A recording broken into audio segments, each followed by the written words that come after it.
da conscientização sobre as leucemias. Então, para tirar todas as nossas dúvidas sobre esse tema, eu estou aqui com o Dr. Marcel Brunetto. Ele é médico hematologista, professor da Universidade de São Caetano do Sul, membro da BHH e também membro da American College of Physicians. Acho que é importante a gente começar entendendo o que é a leucemia e como ela se desenvolve. Gostaria de agradecer a Brali pelo convite. Eu que agradeço. E agradecer os internautas por estarem assistindo a gente. Então, na verdade, a leucemia é um termo genérico que significa aumento de glóbulos brancos no sangue periférico. É daí que vem o nome de leucemia. Então, as leucemias que nós vamos falar hoje, elas são bem diferentes entre elas, principalmente as agudas e as crônicas. Mas elas têm alguma coisa em comum. As leucemias, elas são um câncer do sangue, na qual você tem um bloqueio de maturação em determinadas fases da maturação das células sanguíneas. Ou seja, a medula óssea produz as células sanguíneas, a célula tronco produz as células sanguíneas e elas vão amadurecendo com o passar dos dias na medula óssea. E o que é comum é que todas as leucemias têm uma determinada ou pelo menos uma mutação que acontece, e essa mutação é que vai determinar tanto se ela é aguda ou crônica e qual que é o estágio de maturação, dando um quadro clínico diferente entre elas. Então, já indo para esse lado das leucemias agudas e das leucemias crônicas, quais são os subtipos de cada uma delas, doutor? Então, assim, as 4 principais leucemias que a gente tem as leucemias mieloides e as leucemias linfóides. Dentre as leucemias mieloides, a gente tem a leucemia mieloide aguda e a leucemia mieloide crônica.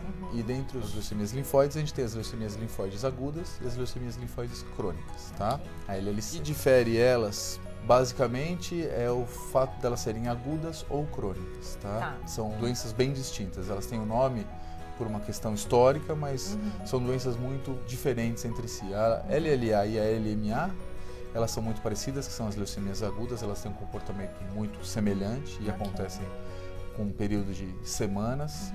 Já as leucemias crônicas, elas vêm com esse aumento dessas células tumorais cancerígenas ao longo de meses ou às vezes até anos. Quais sintomas são mais comuns para as leucemias agudas e para as leucemias crônicas? Então a gente pode dividir por subgrupo, eu acho que a gente fica melhor didático. Então vamos começar pelas leucemias crônicas. A LLC, a leucemia linfocítica crônica, é a leucemia mais comum no adulto. Até 25 a 30% dos pacientes com leucemia têm LLC.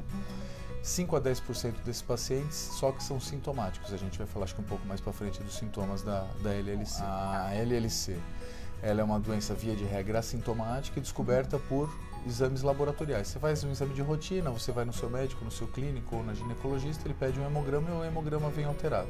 Quando a LLC apresenta sintomas, a gente tem fadiga, cansaço, a gente pode ter um aumento de linfonodos pelo corpo, a gente pode ter uma sensação extrema de fadiga, febre, principalmente no final do dia, perda de peso, que a gente considera maior do que 10% do peso habitual nos últimos 6 meses, e sudorese noturna. Às vezes o paciente sua a noite toda, molhando, tendo até que trocar o pijama. Então esses são sintomas da LLC, mas a grande maioria dos pacientes com LLC se apresenta de maneira assintomática. Já a leucemia mieloide crônica, uma boa parcela de 20 a 50% dos pacientes também são assintomáticos. Tá? Então o que acontece? Da mesma maneira que na LLC, essa doença é descoberta por algum exame de rotina, você tem um aumento diferente, né? No hemograma, na LLC, você tem aumento dos linfócitos e na LMC você tem aumento de células da série mieloide. Então, os neutrófilos, as plaquetas e, eventualmente, os glóbulos vermelhos. Quando a LMC é sintomática, quais são os principais sintomas da LMC? A gente tem fadiga, sudorese, cansaço, esses sintomas que a gente chama de sintomas constitucionais. A LMC tem uma característica importante porque ela pode fazer com que curse com um aumento importante do baço e pode dar aquela sensação de saciedade precoce, porque a partir do momento que o paciente come, o estômago fica muito próximo ao baço, você não consegue, ele não digere bem, acha que a comida não caiu bem, então tem uma sensação de plenitude gástrica. Tá? A LMC ainda tem alguma diferença em relação à LLC. A LMC, ela tem constituída de 3 fases. Tem a fase crônica, que a maioria dos pacientes é diagnosticado na fase crônica. Ela tem a fase acelerada e a crise blástica. Esses sintomas que nós falamos, via de regra, são sintomas dos pacientes em fase crônica. Os pacientes que vão evoluir para crise blástica, eles são um comportamento muito parecido com as leucemias agudas. Então falamos da LLC e da LMC. Agora nós vamos falar um pouquinho da LLA e da LMA. A LLA é uma doença, é o tipo de câncer mais comum nas crianças. E acomete até 25% dos tumores das crianças. No adulto, ela não é tão comum. A LLA tem uma proliferação dos linfoblastos dentro da medula óssea. Essa proliferação faz com que você tenha um bloqueio da produção medular adequada e com isso esse paciente, quais são os principais sintomas da LLA? Com esse bloqueio de maturação, você pode ter anemia, então o paciente pode ter cansaço, indisposição, ele pode ter sangramento por causa que as plaquetas vão estar baixas, e ele pode ter infecção porque as células de defesa que estão no sangue periférico são ineficientes ou insuficientes. Então, via de regra, são pacientes que se apresentam de maneira rápida, os sintomas são rápidos e eles se apresentam ao pronto-socorro ou ao serviço médico, com quadro de anemia, infecção ou sangramento. Tá? Isso é LLA. A LLA ainda também pode ter alguns linfonodos acometidos. Nas crianças você pode ter um aumento de baço, pode ter um pouquinho de dor muscular pela infiltração medular, então esses sintomas podem estar.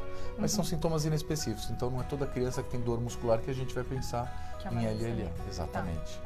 Já a LMA é o segundo tipo de leucemia mais comum no adulto, fazendo mais ou menos 20% dos casos de leucemia no adulto. A idade média dos pacientes com LMA é em torno de 65 anos e ela se apresenta muito semelhantemente aos pacientes com LLA, ou seja, é uma síndrome de insuficiência ou de falência medular. Esses mieloblastos se proliferam muito na medula óssea, bloqueando a produção normal do sangue. Tá? Essa produção normal do sangue vai cursar com anemia, com diminuição dos glóbulos brancos na periferia e com a plaquetopenia. Alguns pacientes podem se apresentar com os glóbulos brancos aumentados, que daí que vem o nome antigo leucemia. Eventualmente, você pode ter infiltração de outros órgãos ou tecidos pelas células leucêmicas, uma entidade que chama-se sarcoma granulocítico, que ele é definidor de LMA também. Tá? Perfeito. Doutor, para cânceres, por exemplo, de pulmão, câncer de mama, enfim, a gente acaba falando sobre fatores de risco. Certo. Para os cânceres do sangue, a gente não costuma falar tanto, mas existe algum fator de risco que pode desencadear uma leucemia? Existe sim. Então a gente pode dividir os fatores de risco também pelas principais leucemias que a gente comentou. A LLC, leucemia linfocítica crônica, ela por se tratar de uma doença de idosos, com pacientes com uma média de idade de 70 anos, existe uma outra doença que a gente considera uma lesão pré-maligna, uma doença, não é bem uma doença, é um achado de exame que é uma condição pré-maligna, que é a linfocitose monoclonal de significado indeterminado. Esses pacientes têm essa linfocitose, têm um risco aumentado de desenvolver a LLC. No caso da leucemia mieloide crônica, a gente sabe que a exposição à radiação aumenta o risco do desenvolvimento de leucemia mieloide crônica. Então, pacientes que são sobreviventes da bomba atômica, a gente viu que eles têm um risco maior de ter LMC, isso lá no passado. Para a leucemia linfocítica aguda, você tem algumas síndromes hereditárias que podem predispor o risco. Então, essas são a síndrome de Li-Fraumeni, síndrome de Down. E tem alguns estudos que mostram que mães que perderam múltiplas gestações e pais já mais idosos aumentam o risco de LLA, mas isso não é uma correlação muito forte, mas tem alguns estudos que podem direcionar. Já na LMA, a gente tem uma gama um pouquinho maior de fatores de risco associados à LMA. Então, assim como as doenças hereditárias, síndrome de Down, Li-Fraumeni também, neurofibromatose, estão associados com a LMA, você tem exposição a benzeno, exposição prévia a benzeno, exposição a solventes, trabalhadores da indústria de borracha, pacientes que tiveram contato com outros quimioterápicos previamente, que daí é uma entidade separada que a gente fala LMA pós-tratamento quimioterápico, e pacientes que têm condições hematológicas que podem se transformar em LMA, por exemplo, pacientes portadores de doenças mieloproliferativas, no caso da polissemia vera, da mielofibrose, da trombocitemia essencial e até da própria LMC, que na sua maioria, quando transforma para LMA. Bom, então realmente existem fatores de risco diversos, né? Doutor, você comentou sobre o hemograma, né? Além do hemograma, quais são os outros exames que o paciente tem que fazer para diagnosticar uma leucemia? Legal. Então, assim, o hemograma é o primeiro exame que a gente faz para poder ter uma ideia do que de fato está acontecendo com a medula óssea desse paciente. Tá? Sim. O hemograma é o exame que mostra que esse paciente merece ter uma avaliação mais pormenorizada da produção sanguínea da sua medula óssea. A gente tem 4 exames, que são os 4 principais exames, que com esses exames a gente praticamente consegue dar todos os diagnósticos das leucemias, tanto das mais comuns, que é as que a gente está mais falando, quanto das leucemias raras. Então, esses são o mielograma, a biópsia de medula óssea, a histometria de fluxo, a imunofenotipagem por histometria de fluxo e o cariótipo. tá? Eu vou falar um pouquinho de cada um desses. Ok, perfeito. Tá? O mielograma é um exame que a gente faz o aspirado de medula óssea, a gente aspira um pouquinho da medula óssea, faz um esfregaço com esse aspirado e faz uma coloração. Com esse exame a gente consegue ter uma noção morfológica, a gente olha para essas células e vê se elas têm um aspecto doente ou um aspecto saudável. Além da gente ver esse aspecto com mínimos detalhes pelo microscópio, a gente consegue saber se você tem uma quantidade anormal ou não de células. Okay. Tá? Então o mielograma ajuda muito, principalmente quando a gente for falar lá na frente de tratamento, da contagem de blastos das leucemias agudas. Uhum. Tá? A gente vai considerar lá na frente remissão completa quando a gente tem uma contagem de blasto menor do que 5% na medula óssea. Tá?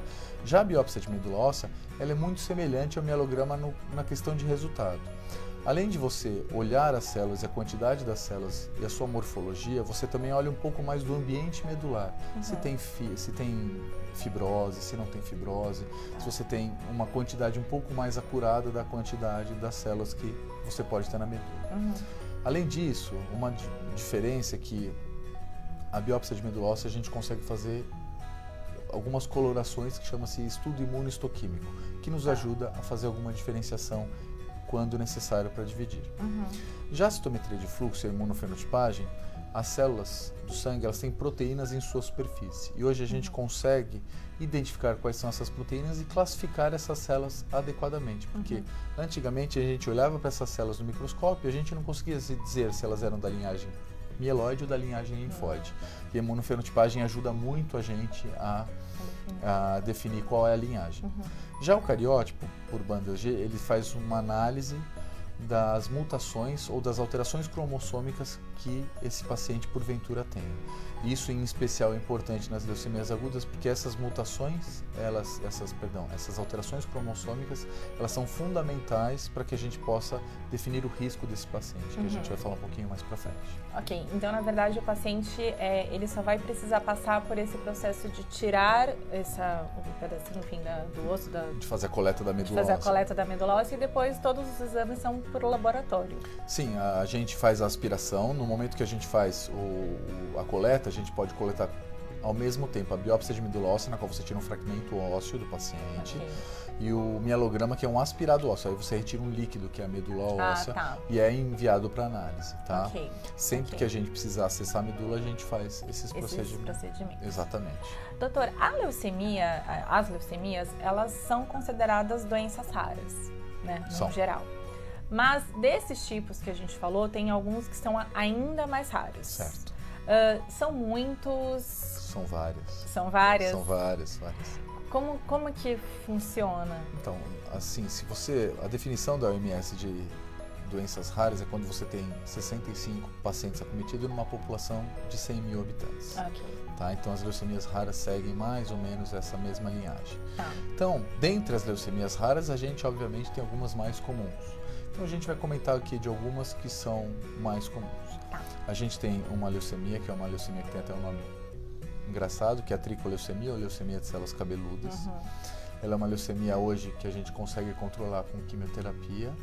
E alguns anos atrás foi descoberta uma droga que chama-se cladribina, que faz um controle muito bom dessa doença, com um prognóstico bom em relação.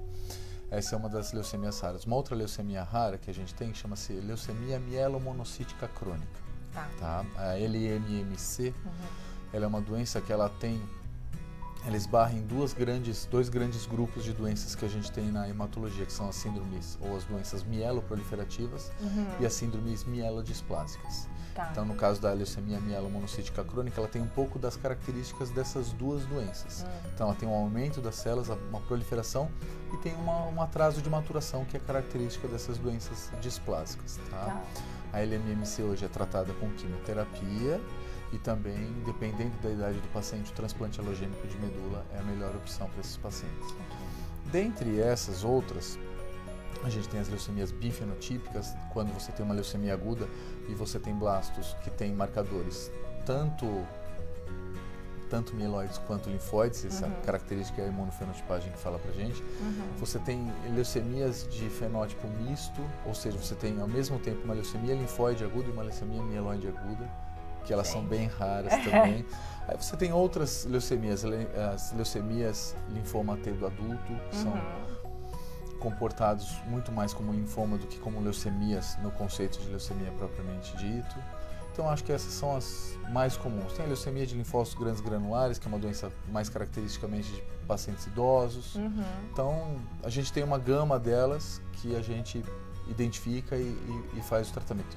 O importante é que cada doença tem o seu comportamento diferente, porque cada uma delas tem a sua mutação em fases diferentes de maturação das células do sangue. Ok, e é bem importante saber qual o tipo, né? É muito importante, porque a gente sempre comenta que o diagnóstico correto é o primeiro passo para um tratamento bem sucedido.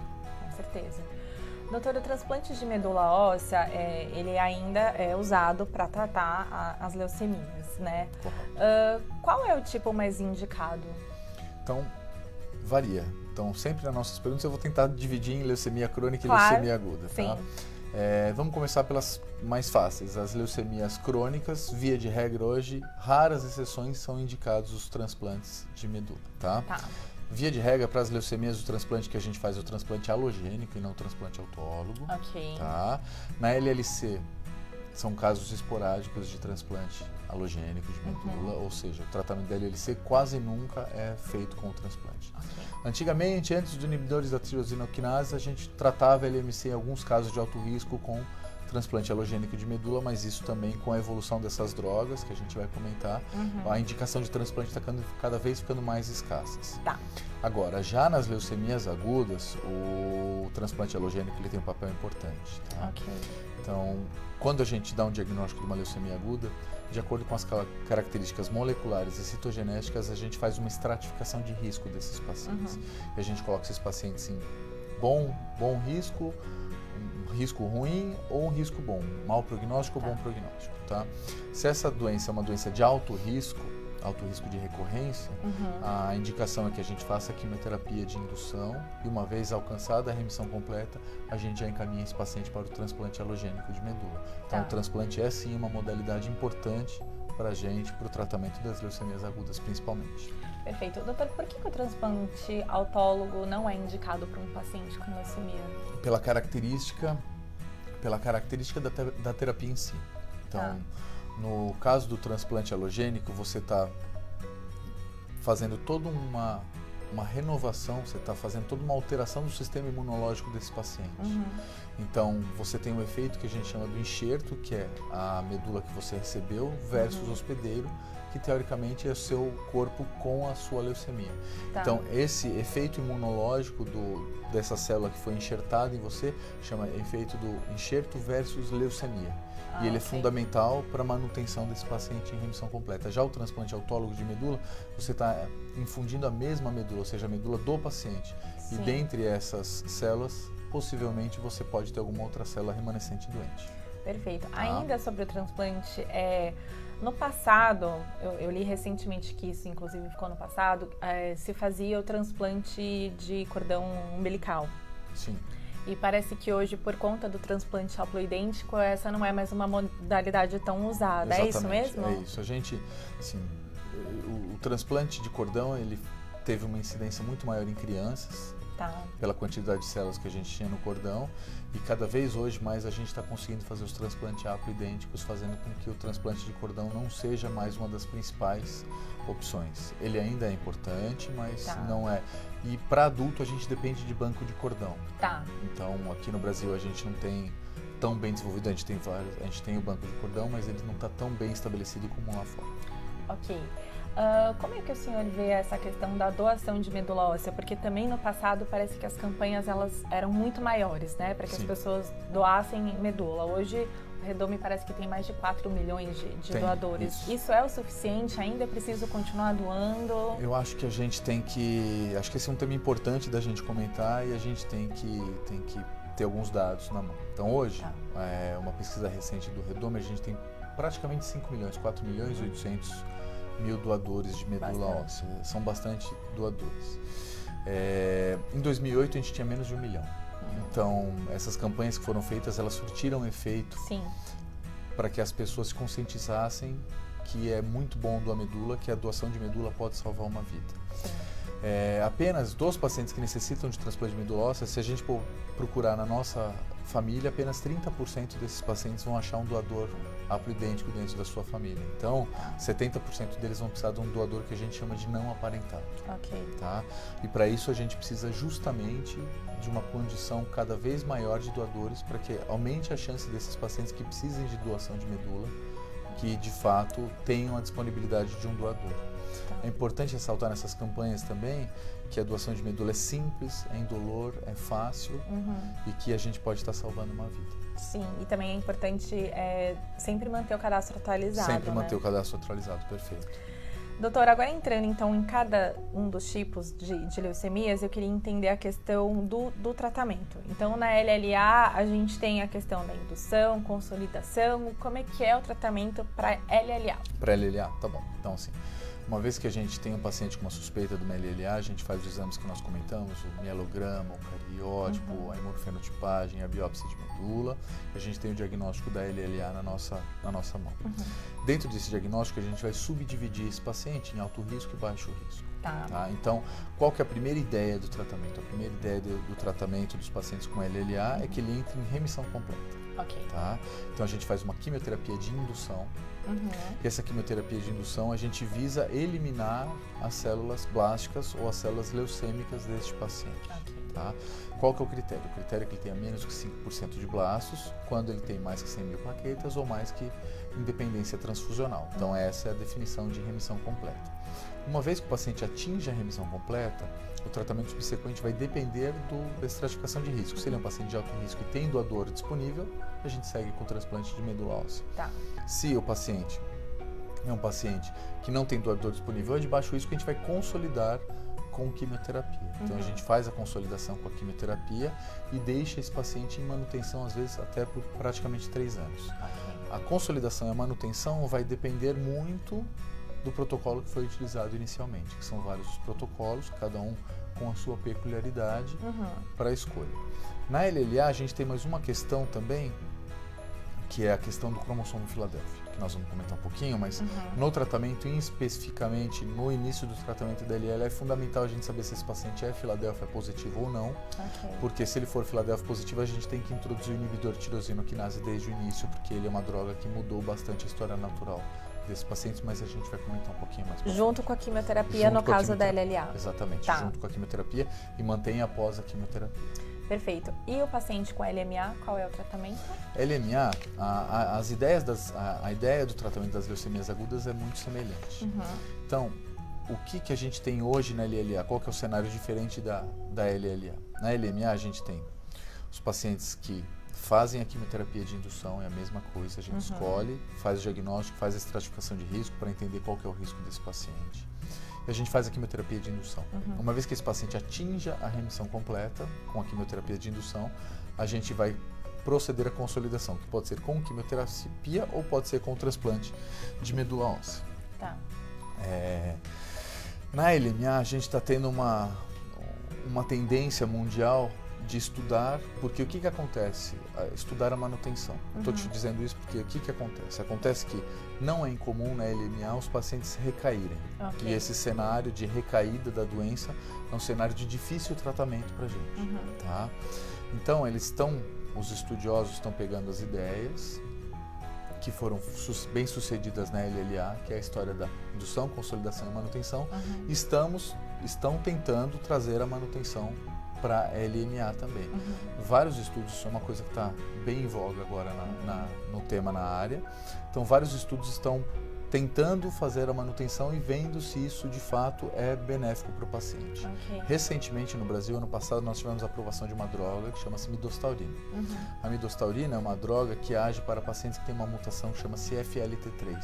Sim. É uma mutação que confere um pior prognóstico e aumento do risco de recaída para os pacientes com LMA. E no estudo que ela foi feito, eles mantiveram, após ou não o transplante de medula óssea como consolidação para esses pacientes, 12 meses de manutenção e mostrou que tem uma melhor sobrevida global com a manutenção. Mas isso ainda não é uma coisa, esse foi específico desse estudo, mas a manutenção também não é uma conduta 100% embasada cientificamente, mas a gente acredita que o futuro ruma para a manutenção também. Sim. Interessante. Para LLC tem aquele conceito do watch and wait. Sim. Eu acho que isso às vezes deixa o paciente um pouco tenso, porque ele fala, puxa vida, eu tenho uma leucemia, eles vão ficar olhando para mim, esperando? Quero tratar. Eu quero tratar. Então a gente sabe que na LLC a gente tem duas classificações, RA e BNE. E essas classificações, o que são? Nada mais são do que a gente tenta dizer em que estágio da doença está esse paciente. Ou seja, se ele tem acometimento ou não para esta doença. Porque como essas doenças, a LMC e a LLC, às vezes são assintomáticas, o paciente acaba descobrindo que tem uma LLC por uma questão de achar um achado de exame. Sim. E ele não tem nenhum sintoma relacionado, ou seja, ele não tem febre, ele não tem perda de peso, ele não tem fadiga, ele não tem sudorese noturna, ele não tem um baço aumentado, ele não tem coalizão linfonodal, ele não tem sintomas que justifiquem o tratamento. Por quê? Porque a gente estudou lá atrás que pacientes que estão numa fase inicial, eles não se beneficiam do tratamento precoce. Entendi. Tá? Porque o tratamento traz efeitos colaterais e não vai mudar o curso natural da doença. Tá? Então, os pacientes que têm LLC, eles vão ser tratados no momento que eles têm sintomas da doença. Que são esses sintomas basicamente que eu falei, que são perda de peso, fadiga extrema, sudorese noturna, febre vespertina, aumento de baço, aumento de linfonodos, anemia, hemoglobina menor do que 10, plaqueta menor do que 100 mil, um baço aumentado, ou às vezes o tempo de dobra dos linfonodos, dos linfócitos, perdão. Os linfócitos dobram num intervalo menor do que 6 meses, então a gente vê que a doença está, de fato, evoluindo. E na LMC agora, né? Agora é a LMC. Então, na LMC, assim que a gente diagnostica a LMC, a gente institui o tratamento. A gente faz aqueles critérios para saber qual fase que ela está, se ela está em fase crônica, crise blástica ou fase acelerada, tá? E aí a gente institui o tratamento. O tratamento da LMC são os inibidores de tirosina quinase. Esses são o tratamento padrão e o objetivo é que a gente faça com que esses pacientes tenham a remissão hematológica, depois eles alcancem a remissão citogenética e a remissão molecular. E a partir daí a gente vai monitorar esses pacientes com a remissão molecular. Como tratamento, a LMC é a que está mais avançada, por dizer assim? Não sei se avançado. O que a gente tem, na verdade, na LMC, o que nós tivemos na LMC foi uma revolução. Antes das drogas, das tirosinoquinases, dos inibidores de tirosinoquinase, era uma doença de difícil tratamento, era uma doença que eventualmente acabava evoluindo para crise blástica, e a crise blástica desses doentes é de muito difícil tratamento pela refratariedade ao tratamento convencional que a gente tinha disponível na época. Tá? O que a gente tem hoje na LMC, que é uma coisa muito bacana, é que a gente tem drogas que são bem toleráveis, obviamente tem seus efeitos colaterais, mas tem efeitos colaterais menos severos do que da quimioterapia, são bem toleráveis e a expectativa de vida desses pacientes é muito boa. Tá? Ok, doutora, a novidade do momento é o CARTICEL. Inclusive, chegamos a realizar aqui no Brasil, não para um paciente com leucemia, mas para um paciente com linfoma, mas só se fala nisso, é a revolução no tratamento. É uma revolução mesmo? E para os pacientes com leucemia, tem uma boa resposta? Então assim, vamos lá. O CAR-T realmente é uma nova modalidade terapêutica de terapia celular, na qual a gente faz uma engenharia genética de um linfócito T do próprio paciente, e a gente reinfunde esse linfócito para o paciente de maneira que essa droga que foi feita uma engenharia genética nela, ela ataque a célula tumoral dela mesma, tá? Então essa ideia é uma ideia inovadora, é uma ideia super positiva e que está tendo bastantes resultados nos pacientes. Por enquanto, no Brasil, a gente não tem disponível para a prática clínica o CARTICEL. Tá? A gente tem só em protocolo de pesquisa. Mas nos Estados Unidos, o FDA, que é a agência reguladora deles, que é como se fosse a nossa Anvisa aqui do Brasil, eles aprovaram para leucemias somente para LLA. Então está aprovado do ponto de vista de prática clínica para LLA para pacientes refratários. Tá? Pacientes jovens refratários recaídos. Mas em questão de protocolo de pesquisa, a gente tem protocolo de pesquisa com CAR-T para diversas doenças, LMA, LLC, LMC. Então, eu acho que no futuro a gente vai ter alguma novidade e vai entender melhor qual a modalidade o CAR-T vai se encaixar em qual o melhor perfil de doença. Perfeito. Também recentemente saiu um novo estudo utilizando um tipo de linfócito e esse estudo meio que promete a cura de todos os tipos de câncer. Os linfócitos, e se eu não me engano era o linfócito T, o linfócito T ele realmente é tão importante assim para o tratamento? Sim, o linfócito T é uma célula muito importante pelo seguinte, porque é uma célula que ela faz parte do nosso sistema de defesa, tá? Então é uma célula que ela marca como o nosso sistema imunológico, onde ele vai atacar nosso sistema imunológico de uma forma bem grosseira. Esse linfócito T que foi descoberto é um linfócito T que ele tem uma proteína na superfície que chama-se MR1. E essa é uma proteína que ela tem algumas vantagens que trazem essa animação toda pra gente. Então a primeira vantagem é assim, ela é disponível, ela tem pouca variação entre os seres humanos. Então todos os seres humanos têm essa mesma proteína expressa na sua superfície. E uma vez que a gente ativa essa proteína por meio dessa engenharia, ela ataca as células cancerígenas e não ataca as células saudáveis. Isso é muito legal. Então a gente tem uma célula que é específica. E os resultados in vitro mostram que não ataca somente as células sanguíneas. Porque uma das dificuldades do CAR-T é você achar o alvo. Tá. Você tem que mudar o seu linfócito T, mas ele tem que se ligar à célula cancerígena e atacar efetivamente aquela célula de interesse. Sim. Tá? Então, essa célula com esse marcador de superfície, o MR1, ele consegue atacar células de tumores in vitro, tá? Não tem nenhum estudo clínico. Sim. Consegue atacar células de tumores de pulmão, carcinoma de rim, de ovário, de cólon, de estômago, até dos sanguíneos inclusive. Então ele mostra-se promissor, mas temos que aguardar os estudos clínicos para ver se de fato isso vai ser uma realidade. Isso vai funcionar, mas muito bom. Aliás, a ciência não para, né? Não para. E isso é muito bom, obviamente, para todos, para os pacientes em especial. Então, além dessas... Essa ainda, enfim, tá muito inicial, mas o CAR-T-cell já está bastante avançado. Então, além do CAR-T-cell, o que mais vem de novo, doutor, para os tratamentos de leucemia? O que a gente tem tido de novo aqui no Brasil ultimamente, a gente teve a aprovação de várias drogas novas, que são drogas que ou são mais potentes que as antigas que nós já tínhamos ou que trazem novos conceitos para o tratamento. Então eu posso citar para vocês algumas drogas que foram aprovadas aqui no Brasil. Então a gente tem o ponatinib, que é para LMC refratárias inibidores de tirosina quinase primeira e segunda linha, e para os pacientes LLA Filadélfia positivo. Para os pacientes LLA Filadélfia positivo, a gente tem os anticorpos biespecíficos, que é o inotuzumab, e tem o... Ai meu Deus, agora esqueci o nome. Não tem problema. Não, o inotuzumab e o... Eu já vou lembrar o outro. Ok. Tá? Para LMA, a gente teve a aprovação da midostaurina, como eu falei. Tivemos aprovação para pacientes idosos que não têm condição de receber quimioterapia de alta intensidade, o venetoclax, junto com uma droga hipometilante, a azacitidina ou destabina, que também foi um ganho para a gente. Para a LLC, a gente também tem o venetoclax com boas respostas. Tem o ibrutinib, que é uma droga muito boa também, que está atuando bem nessas doenças. Então a gente tem um pipeline grande de drogas que estão sendo desenvolvidas, que estão conferindo realmente melhores respostas e melhor qualidade de vida para esses pacientes. Ok, que ótimo. Sempre boa notícia. Como é que acontece o acometimento do sistema nervoso central, doutor, por conta da leucemia? Então, tem algumas leucemias que a gente sabe que tem um acometimento do sistema nervoso central. Então, eu imagino que essa pergunta seja mais direcionada para a LLA, que é uma doença que tem maior infiltração do sistema nervoso central. A LMA não é tão comum infiltrar o sistema nervoso central, e uma das acometimentos da LMA no sistema nervoso central é o sangramento do sistema nervoso central, que é um quadro dramático e confere um prognóstico pior para o paciente que tem um sangramento do sistema nervoso central. Mas na LLA, a gente, além de fazer o tratamento convencional, a gente tem que fazer uma prevenção da recorrência da doença nos pacientes com LLA. A gente tem que fazer uma profilaxia, uma prevenção com drogas que passam a barreira hematoencefálica, que é uma proteção entre o sangue e o cérebro.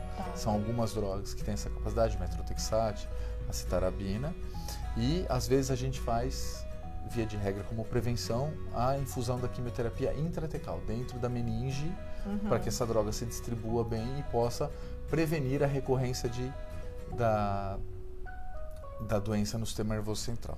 5 a 10% dos pacientes com LLA apresentam-se ao diagnóstico infiltração do sistema nervoso central.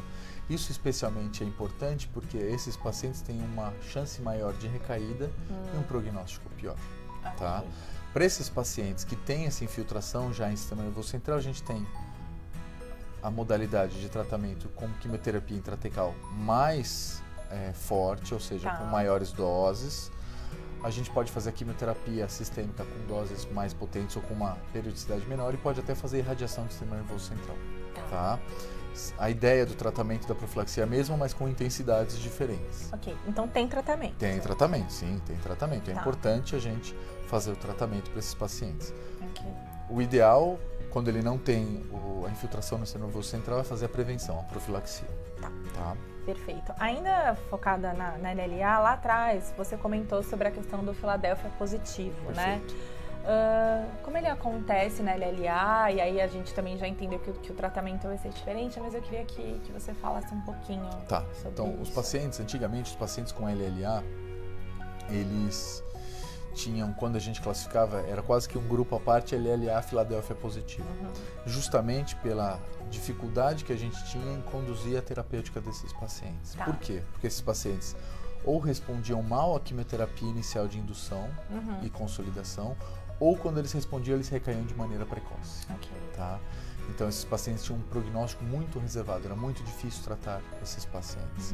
Com o advento dos inibidores de tirosina-quinase, nós introduzimos essas drogas no tratamento de indução e de consolidação e de manutenção e a gente conseguiu melhorar consideravelmente o prognóstico desses pacientes. Então, esses pacientes hoje conseguem ter uma taxa de cura em torno de 50% a 60%, que no passado era impensável. Tá? Então, o fato dele ser Philadelphia positivo hoje, a gente tem uma droga-alvo, que são os inibidores de tirosina-quinase, que são específicos para essa mutação e que conferiu uma vantagem no tratamento e uma melhora no prognóstico para esses doentes. Por que o paciente com LLA Philadelphia positivo não pode tratar só com inibidor de tirosina-quinase, como acontece na LMC, doutor? Porque a gente viu no passado que esses pacientes, se a gente tratar somente com inibidor de tirosina-quinase, eles vão recair lá na frente. Tá? Ok. Então, assim, o tratamento tem que ser associado à quimioterapia com melhores respostas. Perfeito. Para os pacientes de LMC, tem alguns exames que eles precisam fazer de monitoramento. O PCR é um deles, certo? Perfeito. O que é o PCR, como ele é feito, de quanto em quanto tempo ele precisa ser feito? Então, o PCR, ele é um exame que a gente vai avaliar o quê? O PCR é um exame genético que a gente avalia o número de transcritos do gene BCR-BL. Então a gente tem uma translocação entre o cromossomo 9 e 22 e essa translocação dá origem a um gene, que é o gene BCR-BL, e ele produz uma proteína.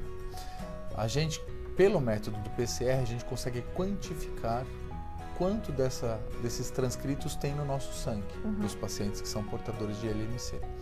Então hoje a gente consegue dizer com esse exame o quão profundo está a resposta desse paciente. Lembra que eu te comentei no comecinho que quando a gente inicia o tratamento a gente espera uma resposta hematológica, então a gente inicia o inibidor de tirosina-quinase, o hemograma desta pessoa normaliza ou fica muito próximo do normal.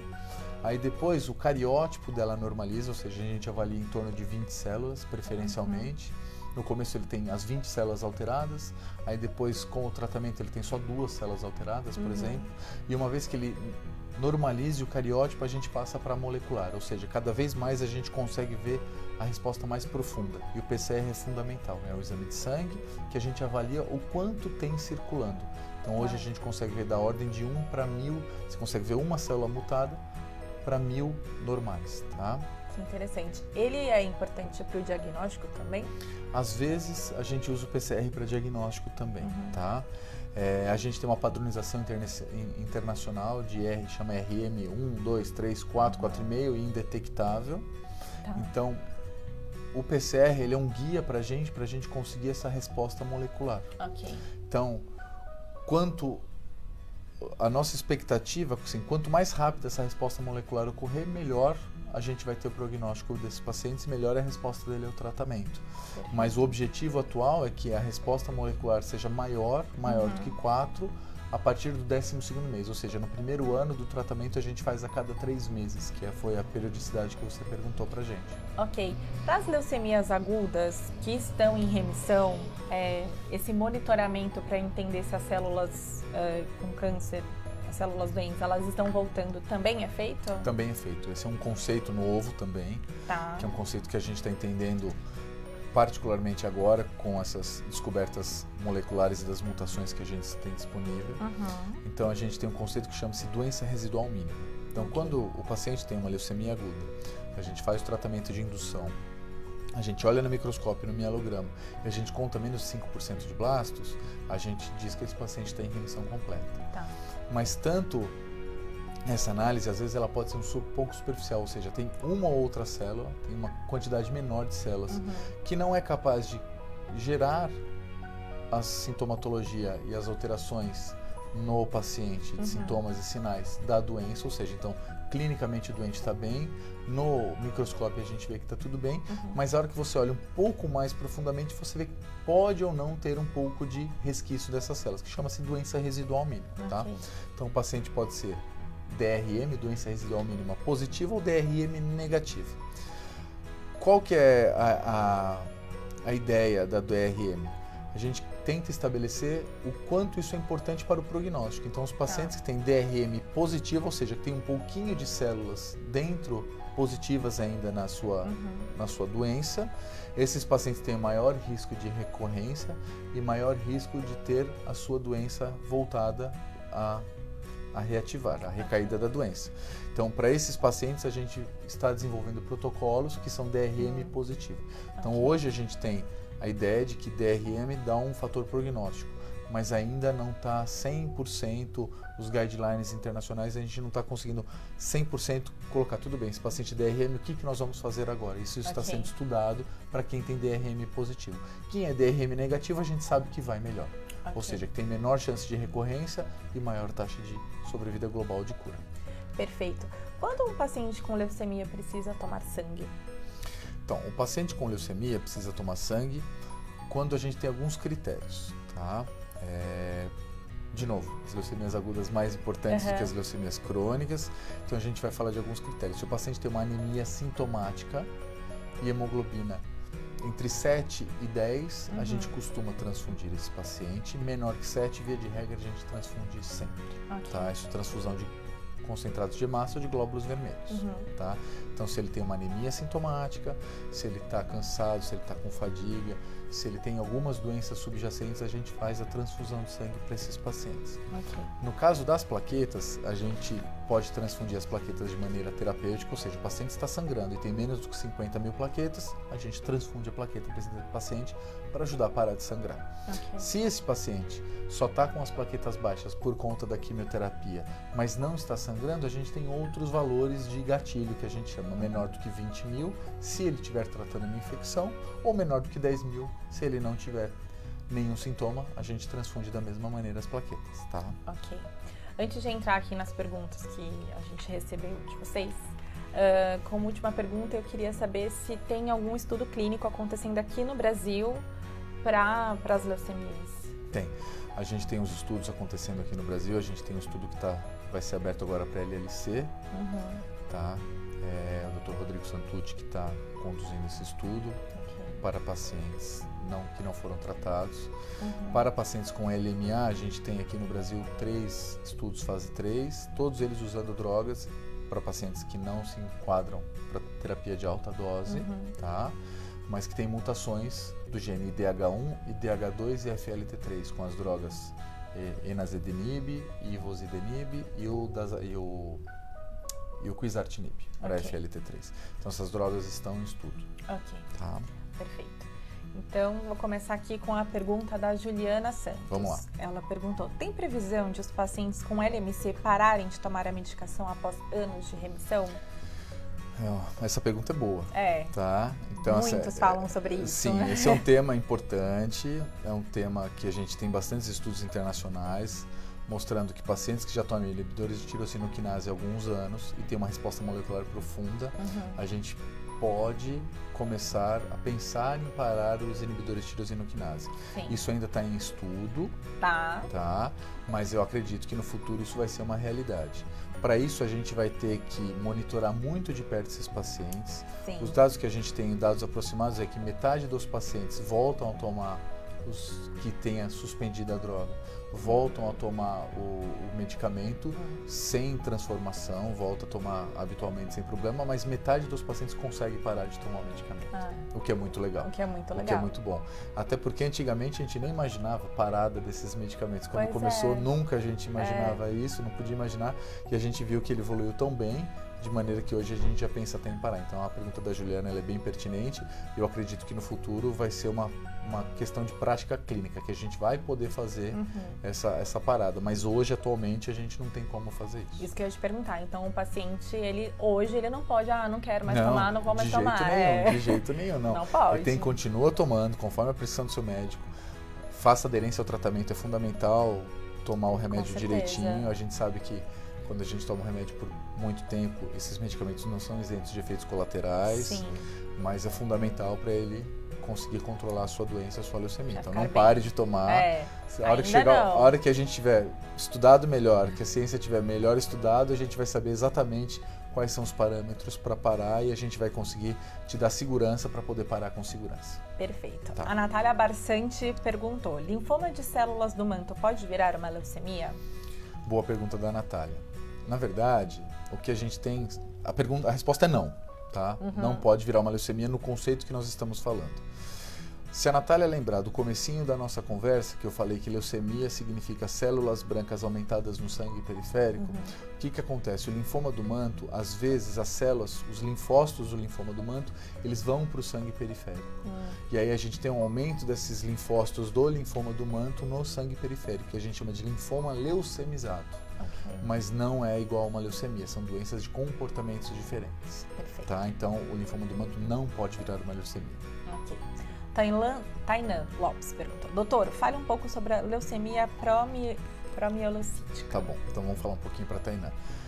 A gente não falou a verdade, a gente não comentou da no LPA, tratamento na LMA, a gente esqueceu de falar da promielocítica, ainda bem que a Tainan perguntou. Ela perguntou. Então assim, na promielocítica é uma leucemia que antigamente, na década de 70, 80, era uma leucemia que a gente sabia que tinha um curso clínico de sangramento e de óbito muito grande. E com o avanço da medicina nós descobrimos uma droga que chama-se o ATRA, que é o ácido all-transretinóico. E essa droga, o que o ATRA faz? O ATRA, ele consegue induzir a maturação desses promielócitos, que são células que têm um bloqueio de maturação pela translocação 15-17, pela produção da proteína PML rara. E o ATRA ajuda na diferenciação dessas células, melhorando consideravelmente o tratamento. Hoje aqui no Brasil, o tratamento que a gente tem é o ATRA, mais uma antraciclina, ou seja, a gente pode usar daunorubicina, idarubicina, mitoxantrone, a gente às vezes rodizia essas drogas para diminuir a chance de resistência, mas o ATRA ele é fundamental para o tratamento, tanto na indução quanto na consolidação, que dura até 28 semanas. Tá? Então, a leucemia na LPA, na leucemia promielocítica aguda, a gente precisa tomar cuidado quando começa com ATRA, de uma coisa que chama-se síndrome de diferenciação ou a síndrome do ATRA. Tá? Essa síndrome do ATRA faz com que o paciente tenha aumento de ganho de peso, extravasamento de líquidos para as cavidades ou até para o pulmão, evoluindo até com insuficiência respiratória. Então, a gente precisa tomar cuidado. Tá? A Lua perguntou: o transplante de medula óssea está indicado para todos os tipos de leucemia em todos os estágios da doença? Quando se trata de adultos leucêmicos, pode ser feito o transplante de 2 cordões umbilicais? A gente até falou, né? A gente até comentou. Então vamos falar, o transplante sim é indicado principalmente nas leucemias agudas de alto risco, principalmente na LLA e na LMA, é uma excelente estratégia terapêutica. A gente já tem anos de transplante, a gente sabe os efeitos colaterais, a gente sabe como esses pacientes vão tolerar ou não tolerar o transplante. E em relação ao cordão umbilical, cada vez menos nós estamos fazendo o transplante de cordão, porque a gente já consegue fazer transplante haploidêntico, que ajuda bastante a gente no combate, no tratamento dessas leucemias de alto risco ou nas leucemias recaídas refratárias. Tá? Perfeito. A Helena perguntou: qual o número de plaquetas aceitável para quem tem LLC? Tá. Vamos pensar no que a Helena quer perguntar. Então, assim, aceitável, acho que ela quer saber aceitável se é indicação de tratamento. Acredito, então, sim. Pelas definições, um número plaquetário atribuível a LLC menor do que 100 mil plaquetas já seria uma indicação de tratamento. Tá? Então, essa é uma indicação precisa de tratamento. Se você tem 90 mil plaquetas, 80 mil plaquetas, 50 mil plaquetas, você tem indicação de fazer o tratamento da LLC, porque é uma LLC sintomática. Mas, olhando o último consenso, eles colocam uma ressalva. Então, às vezes, se você tem uma 95 mil plaquetas, não está sangrando, você está bem, não tem sintomas constitucionais, e a única alteração sua são os níveis plaquetários, o seu médico pode querer aguardar o tratamento para ver como que você vai evoluir nos próximos meses. Então também não está de todo errado. Por definição, abaixo de 100 mil, mas o critério, eu não gosto de me prender muito a esses números pontualmente. Eu acho que o julgamento do médico que está assistindo o doente é fundamental. Então, o mais importante é olhar o paciente como um todo e não só para os níveis plaquetários. A gente tem que ver a doença, como ela está afetando o paciente como um todo, tá bom? Perfeito. Cintia Sport. Como é feita a subtipagem da LMA? É pela quantidade de blastos no sangue ou tem a ver com sintomas? Então, a subtipagem de LMA hoje, a gente subclassifica a LMA. Antigamente a gente classificava ela de uma maneira morfológica, que todo mundo deve ter ouvido falar, LMA M0, M1, M2, M3, M4, M5, M6, M7, tá? A gente usa essa classificação hoje, mas muito mais por uma questão de aprendizado, uma questão histórica, do que prognosticação propriamente dito. O que prognostica, o que classifica as leucemias hoje são as alterações citogenéticas e as alterações moleculares. Isso sim é fundamental. Então não é tanto pela clínica, porque o número de blastos no sangue, os sintomas, eles não conseguem dizer pra gente qual que é o subtipo de leucemia. Os números de blastos ou de leucócitos, eles ajudam a gente a diferenciar a LPA, porque a gente pode classificar a LPA de alto risco ou de baixo risco.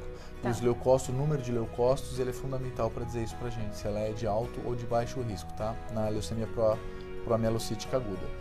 Mas a clínica e o número de blastos, na verdade, eles não ajudam a gente a subclassificar. O que classifica é a parte genética. Então, são as alterações cromossômicas e as alterações moleculares. Ok.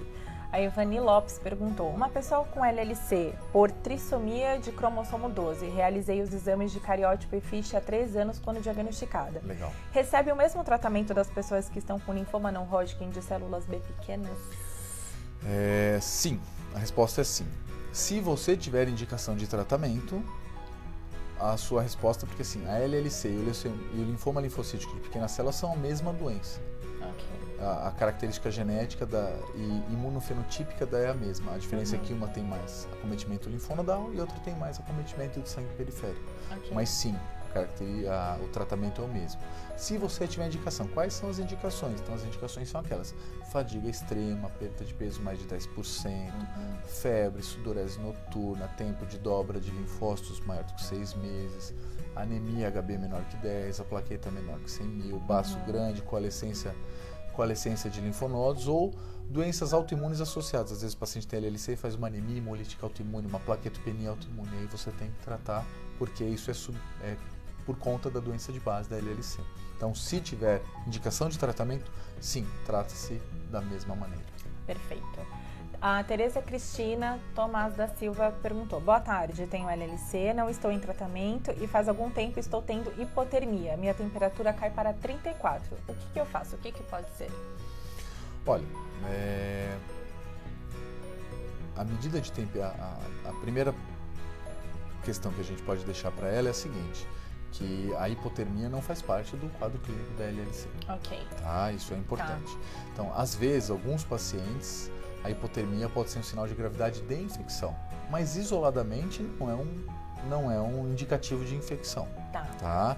Então, assim, é importante que você seja vista como um todo. Então, se você tem algum órgão que está com uma infecção, uma pneumonia, uma infecção urinária, se além dos glóbulos brancos aumentados você tem o batimento acelerado, queda de pressão, respiração acelerada, junto com a hipotermia, pode ser uma indicação de que você tem um quadro infeccioso. E aí o seu médico ou quem está te avaliando vai te dizer se tem ou não tem sentido indicar o tratamento para a LLC. Tá? Mas por si só, a hipotermia não é uma indicação de tratamento. Ok. Tá? A Josiane Soares: meu filho teve LLA, fez quimioterapia e estamos há 2 anos e meio sem nenhum medicamento, pois ele está curado do câncer. Qual é a chance da doença voltar? Assim, conforme o tempo passa, do tratamento da indução e da consolidação, conforme mais tempo é passado, menor a chance de recorrência. Tá? Para dizer exatamente para ela qual a chance de recaída dessa doença, a gente precisa saber qual que era a classificação de risco dele inicial. Se ele era um paciente de baixo risco ou de alto risco, ou se ele tinha alguma outra mutação que podia conferir uma recaída tardia. Perfeito. Tá? Marcos Matos. Exposição à radiação hospitalar, radioscopia, tomografia e derivados, é um fator de risco? Se você tiver essa exposição não controlada, porque assim, todo mundo que trabalha na área de radiação do hospitalar, eles têm um dosímetro e esse dosímetro ele é aferido pelos órgãos competentes periodicamente. Tá? Então, se você não tem exposição à radiação, porque você está dentro das normas, você não tem um risco aumentado. Agora, se você está sendo submetido à radiação acima dos níveis aumentados durante um longo período, você tem o risco, sim, de desenvolver um quadro de leucemia. Ok. Lilique Correia. Boa tarde, Dr. Marcel. Gostaria de tirar 2 dúvidas. A primeira. Tive LMA M3 em 2011, fiz tratamento com quimioterápico ATRA, metrotexate e mercaptopurina. Graças a Deus, hoje estou curada e realizo manutenção a cada 3 meses. Gostaria de saber como eu já tive leucemia, se sou propensa a ter outros tipos de câncer pelo corpo. Então, essa é a primeira dúvida dela. Tá. Vamos por partes. Então. Ok. Assim, a gente comentou logo lá atrás, então, os pacientes que sofreram tratamento quimioterápico têm um risco maior de ter uma leucemia, tá? Sim. Própria leucemia, que não a própria LMA-M3. Então, sim, existe o risco aumentado para você desenvolver novas leucemias no futuro, tá? Okay. Uma LMA no futuro, porque a quimioterapia é fator de risco. Outros tipos de tumores, eu acredito que eu não vejo tanta chance de ter novos tipos, apesar que ela tem uma citogenética, uma genética favorável a ter tido já um tumor, né? Então, eu ficaria de olho, faria os seus exames periódicos, os seus exames de screening de tumores, que são preconizados pela Organização Mundial de Saúde, rigorosamente. E aí, a segunda dúvida, ela perguntou se a leucemia é hereditária. Ela tem uma filha e ela tem muito medo que a leucemia também aconteça na filha dela. Não, na LMA-M3 não tem o caráter hereditário, ela tem 50% da sua carga genética. Então, não tem o caráter hereditário que nem a gente fala de tumores de cólon, de tumores de mama, que são BRCA mutados. Então, não tem esse risco. Não tem esse risco. Deixa eu ver aqui que eu pulei. Ai, calma. Júnior Manuela. Ela fez uma pergunta. Fez uma pergunta meio polêmica. O médico pode dizer ao seu paciente que ele não tem mais solução, que não tem mais solução para ele? Bom, de fato é uma pergunta polêmica. Eu acho que assim, a gente tem várias maneiras de passar um dado técnico para o paciente. Falar que não tem solução eu acho um pouco complexo, porque às vezes o médico não quis dizer exatamente isso, mas ele quis dizer que do ponto de vista técnico, do ponto de vista de tratamento que disponibilizamos na atualidade, a gente não tem mais como tratar a doença. A gente pode tratar o doente. Então, às vezes, a gente pode direcionar o tratamento para conforto, o tratamento para sinais e sintomas, porque talvez a doença não tenha mais proposição terapêutica por ser refratária, por já ter recaído, ou até pela condição do paciente em tolerar o tratamento que seria preconizado. Por exemplo, um doente idoso com múltiplas comorbidades, insuficiência renal, insuficiência cardíaca, doença pulmonar obstrutiva crônica, que precisa fazer uma quimioterapia de alta dose de indução. Ele não vai tolerar o tratamento. Então, a gente não tem o tratamento adequado para aquele paciente. Então, é muito complexo dizer que esse paciente não tem tratamento. O que a gente tem que entender é se o tratamento da doença é possível de se tratar, se a gente tem como tratar este doente, e se não tiver como tratar a doença, a gente vai direcionar toda a nossa energia para tratar o paciente, para que a gente consiga alcançar a melhor condição para aquele paciente. Perfeito. O Paulo Correia perguntou se é possível prevenir, evitar uma LLA ou uma LMA. A prevenção, assim, não existe exames de screening, como se faz mamografia, como se faz colonoscopia, como se faz avaliação de pele para câncer de pele. Não é possível fazer isso. O que a gente pode fazer é saber dos fatores de risco de radiação, de pacientes que têm síndrome de Down, pacientes que já receberam quimioterapia, pacientes que são portadores dessas doenças mieloproliferativas, a gente acompanhar de perto esses doentes para tentar o diagnóstico o mais precoce possível. Ok. Bruna Neves, boa tarde, doutor. Referente ao LMC, então o que tem de novidade de droga até o momento é o ponatinib? Aqui no Brasil, sim. Fora a gente tem uma outra droga que chama-se buzotinib, tá? E acho que a novidade maior da LMC é justamente a parada, né? Sim. É a ideia dos pacientes que respondem bem com respostas profundas, sustentadas há alguns anos, a gente pode tentar a parada. Ok. Ita Monteiro. Doutor, para pacientes de LMC, quando é indicado o Ponatinib e se ele já está liberado no SUS ou onde comprar? O Ponatinib já foi aprovado pela Anvisa. Eu acredito que ele não esteja ainda no rol do SUS. Ele é indicado para quando o paciente tem falha a primeira e a segunda linha de tirosina-quinase. Ok. Leila Índio, boa tarde. Quando os linfócitos estão 3% abaixo do normal, é perigoso? Eu acho que melhor do que olhar para os linfócitos em termos de relatividade, que são as porcentagens no hemograma, o valor absoluto é fundamental.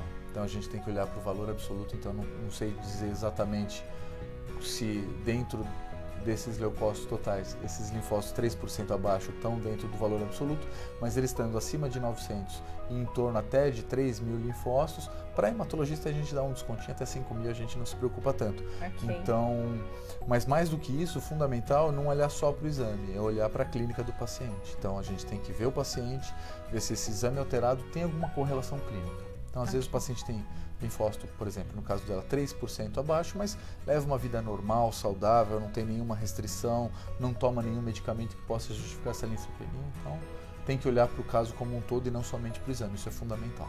Ok, doutor, tem várias perguntas aqui, mas a gente já até passou 4 minutinhos da nossa live, então eu queria encerrar. Obrigado. Depois a gente pode passar as perguntas para o doutor responde, a gente responde para vocês, mas eu queria encerrar com o assunto do momento. Chegou a pergunta do coronavírus, ele é do Marco Yanner Júnior. Coronavírus e os transplantados. Sou transplantado há 3 anos. Estou no grupo de risco? É óbvio que viria, doutora. Marcos, eu até conversei antes da live, a gente conversou, eu tinha certeza que viria a pergunta do coronavírus. Sim. E para isso eu fui dar uma levantada na literatura para ver se tinha algum caso efetivamente diagnosticado em algum paciente receptor de transplante de medula com infecção pelo coronavírus. E até agora nós não temos. Então, a resposta é, a gente não sabe como que esses pacientes se portam, os pacientes que são receptores de transplante de medula, os imunossuprimidos ou que estão em tratamento quimioterápico, com a infecção do coronavírus. Tá? Então, essa é a primeira resposta.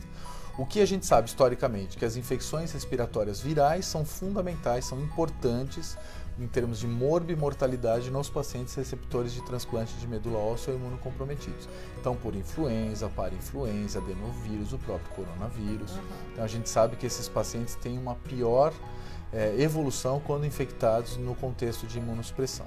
Tá? Então, assim, qual que é a recomendação que a gente tem hoje? A gente também, diferentemente do influenza ou H1N1, a gente não tem nenhuma terapia direcionada para esse vírus, a gente não sabe se a terapia antiviral é efetiva ou não para esses pacientes, a gente não tem nada publicado nesse sentido.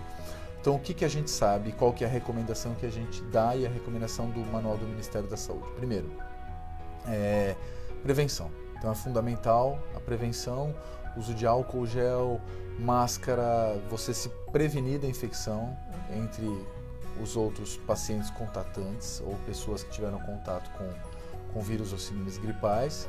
E assim que apresentar qualquer sinal e sintoma de uma infecção viral, você prontamente deve procurar o pronto-socorro, justamente porque a terapia é de suporte e quanto mais precoce a gente conseguir instituir a terapia, melhor a chance do paciente passar bem por essa infecção. Então, assim, não temos tratamento específico, não temos relatos de pacientes que são imunossuprimidos com a infecção, como ela se comporta, mas inferimos que, como outras infecções respiratórias, deve ser um tema importante e deve aumentar a morbimortalidade nesse subgrupo específico, como você faz parte, Marcos.